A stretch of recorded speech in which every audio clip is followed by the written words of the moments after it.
Hello, I'm Lee Bernick, Dean of the College of Urban Affairs at UNLV, and I want to welcome you to another edition of the Urban Report. Here at the Urban Report, we try to bring both people from the university and the community in and talk about important issues to our community. Today, we're going to be focusing in on wellness issues. We have three guests during the show, and our first guest is Jay Souza. Jay, welcome to the show. Thank you, Dr. Bernick.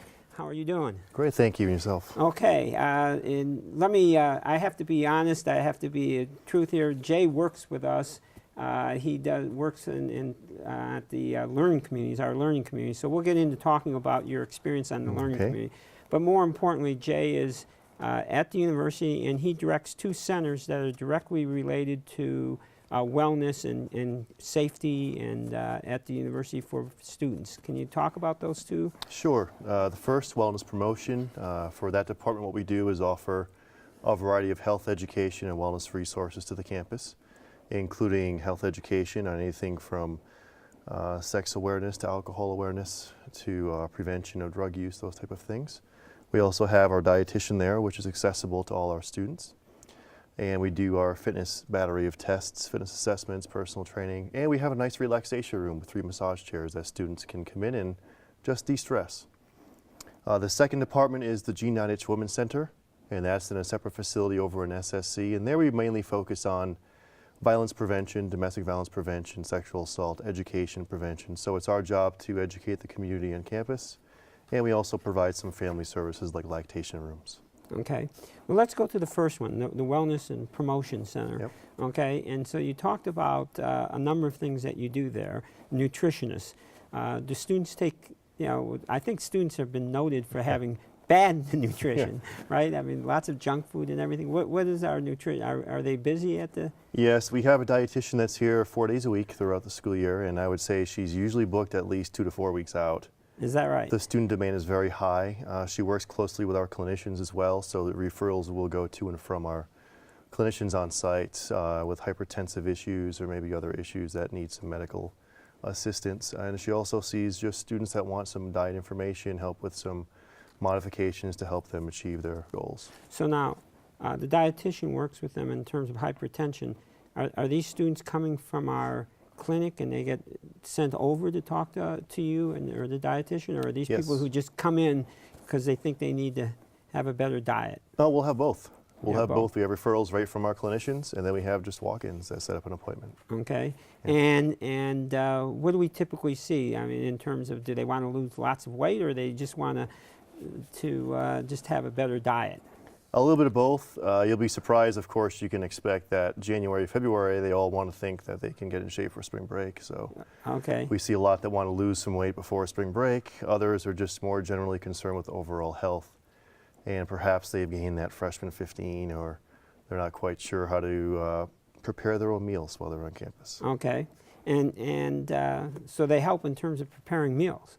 For suggestions, yes. You want to actually make their meals. No. Otherwise, I'd utilize her all the time. Yeah. We all would on that. So now, she's a regular part of the staff at the university? She's a registered dietitian, contracted 4 days a week. So contracted LOA, 4 days. Okay. Yep. And she comes in, during the day or at night? Are there times when, is it all day? She's her normal business hours, 8 to 5. Okay. Yep. And does she then work with you in terms of saying to some of the students, well, besides having a good diet, you need to exercise? Of course, yes. Of course, right? The Student Recreation Wellness Center is all about that integration of the entire wellness wheel. So we cross-promote multiple areas. Okay, and then you cross-promote. And now the people who I see at the Wellness Center, the trainers, do they work for you? Is that part of the?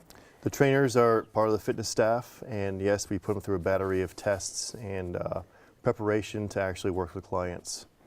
And it's all based on national standards that we have in place. National standards. They have to take a test or something? It depends on what level they are. We do in-house training, and then we have a higher level training for those that have their national certifications. Okay, and so they would work with the students or with other people who join? No, anybody, yeah. Anybody, but they would work with the dietitian also in terms of the dietitian saying you need to do some more exercise or? Yes, okay. They would take the suggestions, yep. Okay, so that's one area. Now, another area you said was stress. Now who helps with the stress part of this. Who helps causing it or who helps relieving Well, it? I cause, you Yeah. know, and other faculty members may cause, but who helps to treat it? Well, Do you have that's staff really on the that? students' initiative, but we meet with the students to discuss time management. We do presentations and education throughout the year. We go to classrooms, and my health educator will go out and specifically target groups that need help with stress management, time management. You know, finals time is always some event that we put on out there.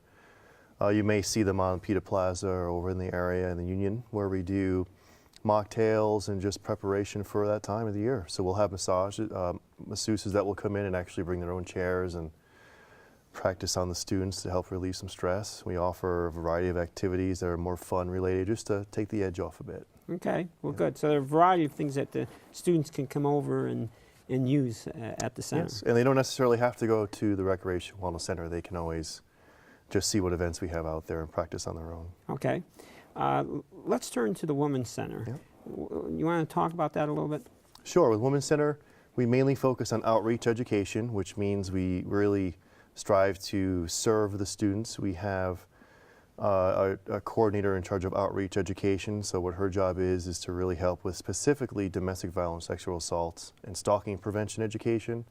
And we've been able to implement that through orientation, and we're moving towards implementing that with Gen Ed, with the first year experience to Okay. really educate the students. And what we do is we act as a resource and an advocate for students that come in, and we help network them to the appropriate channel, whether it's physicians, police, conduct, wherever they may go. Our advocates in the Women's Center will actually take them if they need and if they desire to have that help. To help them. Now, I know that one program, we have a few minutes that I want, but I want to focus in on Take Back the Night. Do you want to explain that? Take Back the Night is our annual event, the largest event the Women's Center puts on every year. It's usually in October. And what that event centers around is prevention of such activities like stalking, sexual assault, and domestic violence. It is a national event, and we typically like to do that around mid-October sometime. And it really is prevention, education, and really getting together as a group and really having discussions and different presentations throughout the day. So for instance, we have a tunnel of oppression or a tunnel of hope. We call it different things each year, and we'll pick a theme. I think last year was cyber stalking. So usually we have interns or other students that help research and get up facts, and students will walk through and have an experience. And through that process, we typically coordinate this with intra-agencies on campus and external agencies like the Rape Crisis Center, Safe House, Safe Nest, Family and Child Treatment Center. So they will come in and assist us and have tabling out there at Pita Plaza. Right. So it's out in the plaza Yep. all day. All day and sometime night, in all day and night. And I know that we've had our learning communities. We just have a few seconds. Our learning communities have been involved in that. But what I found, and I know that they really found it to be a really very meaningful experience.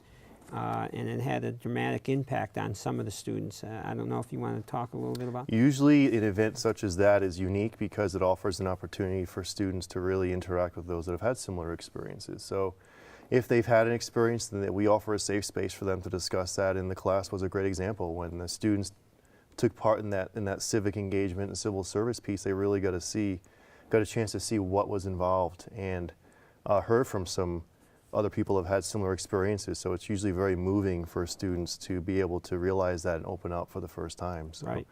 And usually we see that in the class. Yeah. So we want to follow up. We're going to have you back here again. But the Women's Center is special, and the Take Back the Night is special. And I'm glad I'm glad that you're here. And we want to end this and take a short break for our next guest to come in. Thank you. Thanks. Okay.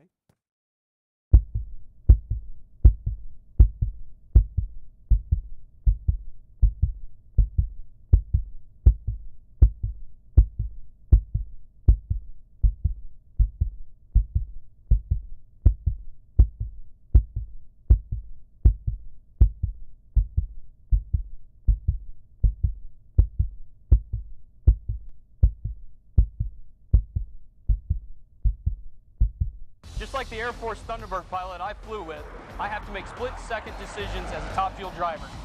Hi, I'm Brandon Bernstein, driver for Kenny Bernstein's 2010 Copart Lucas Oil Top Fuel Dragster. To make it in the NHRA, I've had to work hard, stay focused, and make smart decisions along the way. To reach your goals, you need to think straight, stay on track, and give your very best effort in everything you do. Make the right choices today and be ready for the challenges tomorrow.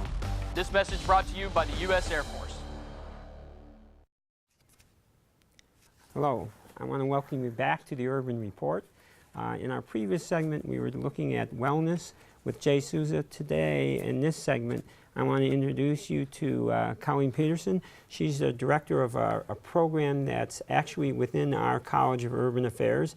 It's a center for individual family and individual couples and families, and it's been here for a while. And I think we have a package that we want to that tells a little bit of the story of the center. We want to show that story, and then we'll come back and talk to you about what we see. Here at the Center for Individual, Couple, and Family Counseling at UNLV, they provide quality, low-cost services to the Las Vegas community. The center is located in the MPEA building, room 207. Service hours are Monday through Thursday from 3 to 9 p.m. The center offers an array of different services free to students and on a sliding scale for residents to ensure they never have to turn anyone away. Clients simply have to check in with the receptionist and wait for an available therapist. Once behind the doors, the 1-hour session will begin with complete confidentiality. This program benefits clients as much as students who are training to become licensed clinicians by giving them first-hand experience and an up-close look at instructors without being intrusive.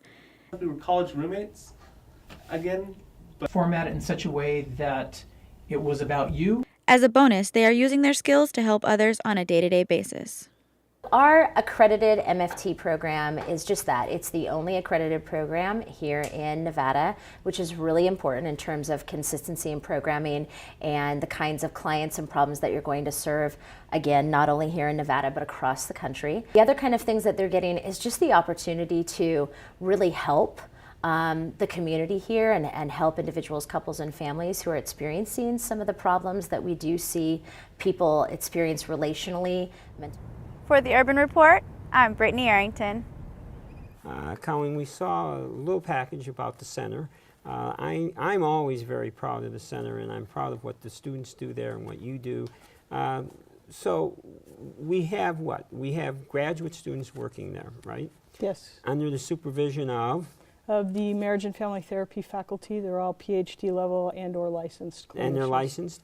And you are the director of the center. That's correct. And just as a parenthetical, besides being the director of the center, you also are chair, is it chair or president of the licensing board? President. President of the Nevada Licensing Board. That's correct. Right? For marriage and family therapists. For marriage and family therapists. And how many therapists do we have, do you think, licensed in the state, there's roughly about 680. Just 680 for over 2 million people. Correct. Okay, and we are a major, I guess, producer of therapists. Yes, we are. Is that a safe thing to say?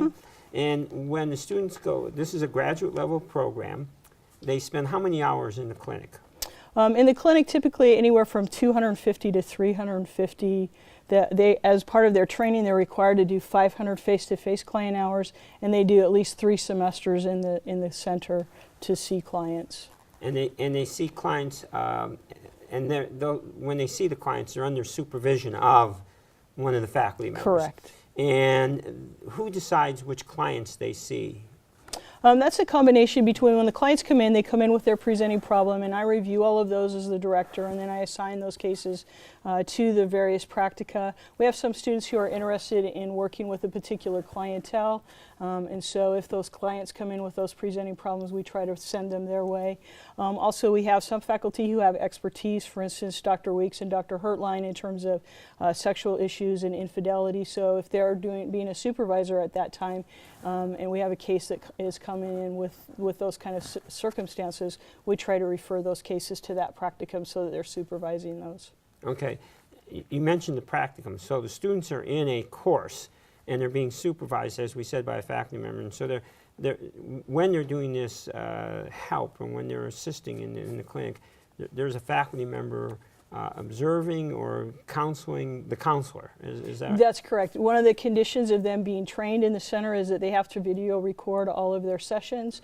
And so we as supervisors, when we're supervising them, we review cases with them, we review clips of their sessions with them to make sure that they're providing the kind of treatment that would be helpful to the clients. Okay. So we've talked a little bit about how this helps the students. Let's talk about the patients. Who are the patients? How many have we had this past year? My understanding is that we've had something like 7,000 hours of clinical Yeah, work. almost 7,000. With 6,750 sessions were done in the year 2011 for approximately 750 cases. 750 cases, okay. So people will come back. I mean, they just don't come in one time. We really are treating them as patients. Do we call them patients? We actually call them clients. Clients. And they're clients that come from the community. They're not just UNLV students or faculty. Our biggest referral source is word of mouth. We've been out in the community and people are happy with the services that they've received, and so they refer their friends and family to the center. And they are referred, they call in, and then what happens when they call? They call in, we do what we call a brief phone intake with them just to have an idea of what the services are that they're looking for and give them an introduction to the services and what the fee is for the services, those kinds of things, just to initially make sure that we're a good fit for them and can provide the services that they need. Then once that's happened, once we feel like in that initial screening we can provide what they need, then we set up what we call a formal intake where they come in and we do a more in-depth screening to make sure that we can meet their needs. And then once that's been done, then from there we would assign the cases to the specific therapist. Okay. Well, we have just a short time.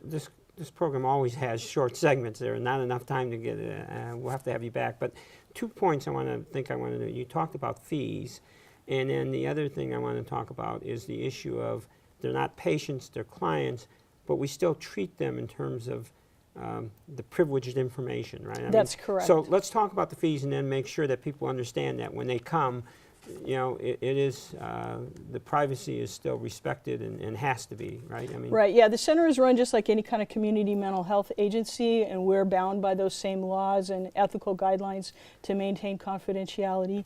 Our standard fee is $25 a session, but we have a sliding scale, and we don't turn anyone away because of an inability to pay. I was just looking at the numbers from 2011, and if we were to say that we provide services to approximately 50% of our clients, their income that they report falls below the poverty level. So we're really serving those who wouldn't have those kind of resources available to them. And that's something that I, as a director, am really proud of, the services we provide. Well, you're proud of it, we're proud of it. I mean, it is part of what the university is all about. It's, the university is here to serve the community, not only in the general way of educating children or students, but we're also here to serve the community. I'm sorry we don't have enough time to talk in more in depth, but I'm glad you're here. At this point, we need to take a break, and so let's toss it to the break right now. Thank you. Thank you, Colleen.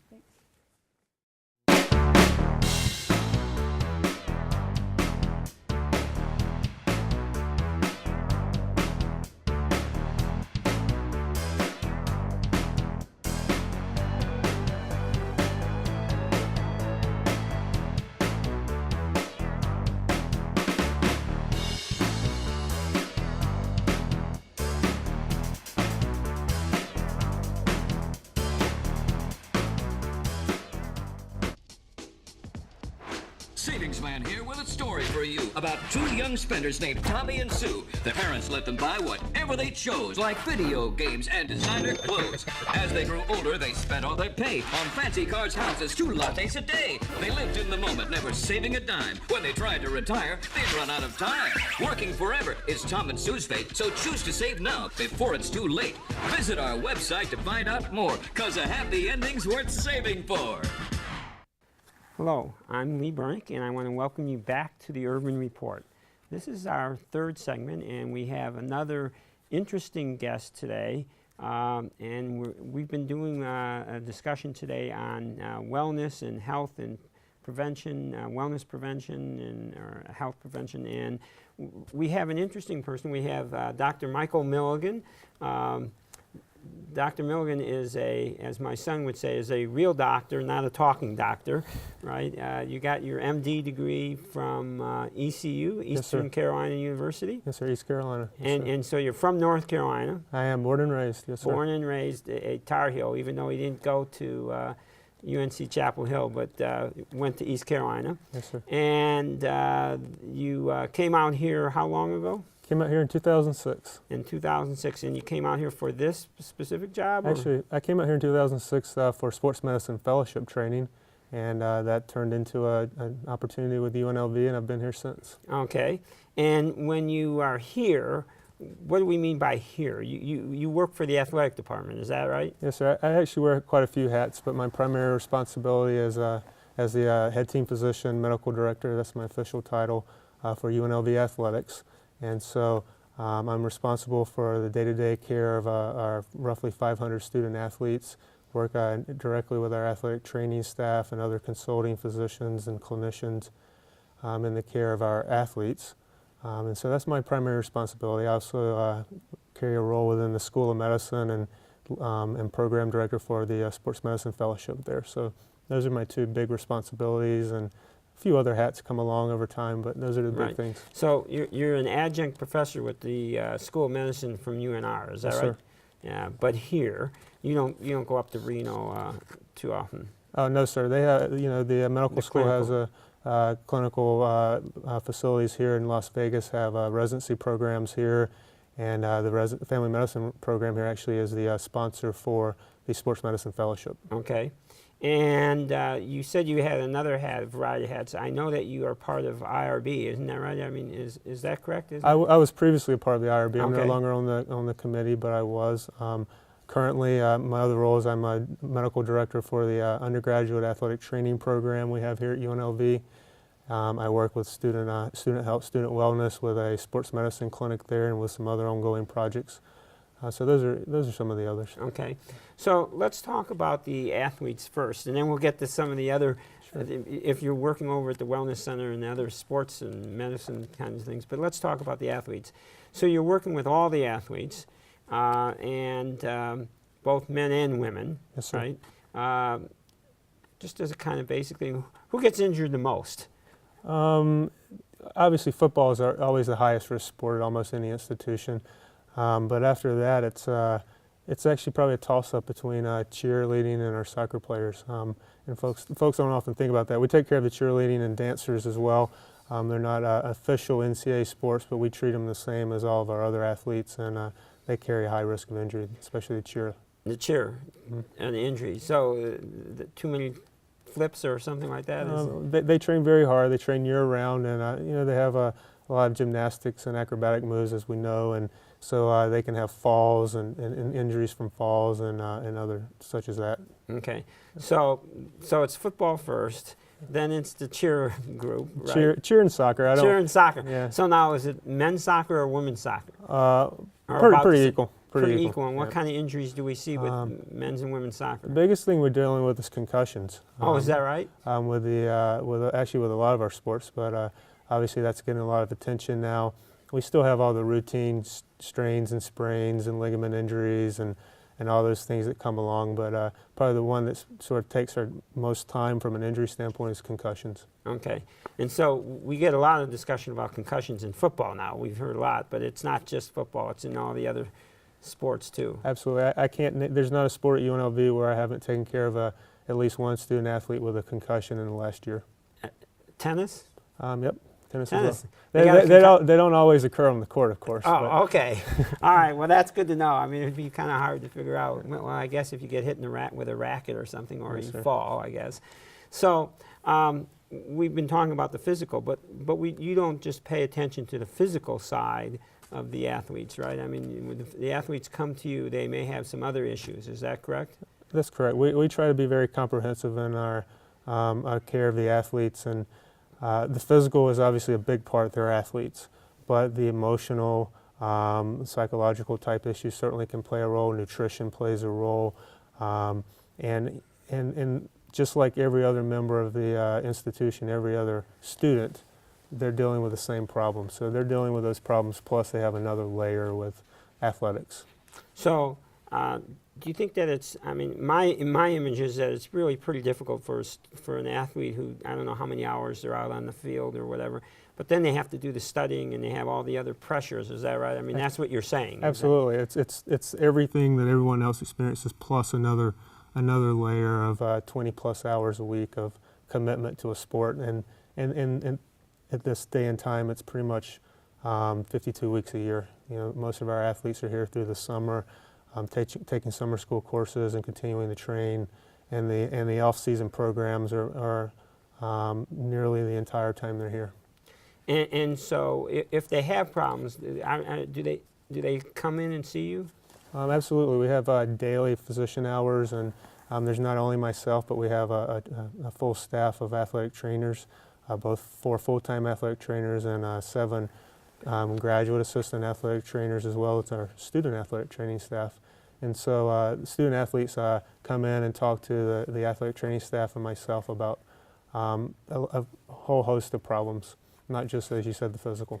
Okay, but they will come in. I mean, I hear about athletes who don't want to admit to the fact that they are injured or they have problems, but they will come? Absolutely. It's always, every athlete's an individual, so there are certainly those who will maybe withhold that information, try to keep it inside and handle it themselves, or may seek other resources sometimes even. But in general, overall, athletes certainly come in. They want help. Athletes are very motivated individuals. They want to succeed, and anything they feel that's sort of keeping them from that success, they want to work through that usually. Okay. Well, we have to end this segment.